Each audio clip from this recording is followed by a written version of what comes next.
Dai pa lang nahaloy kan luminubog ang MV Lady of Carmel sa Burias Island, Masbate. Duwa ang nagadan sa trahedya mantang 7 pasahero ang nawawara sundo ngunyan. Maswerte ang kadaklan sa mga pasahero na tulos na na-rescue maski ngani day nakasulot pa nin life vest. Kaya naman sa selebrasyon kan Day of the Seafarer, tema ang kaligtasan kan mga naglalawod. Kasubagong aga ipinahiling kan mga estudyante kan Sarong Maritime School sa Legazpi ang dapat kibuhon en kaso maglubog ang pigsasakayan na barko.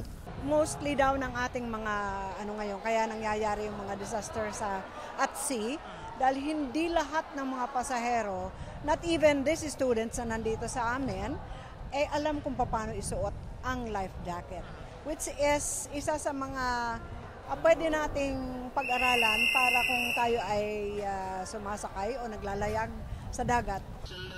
Nagpamibi man pigbasbasan ang dagat as nag-atang ninburak ang grupo para sa mga nagada ng mga paralawod.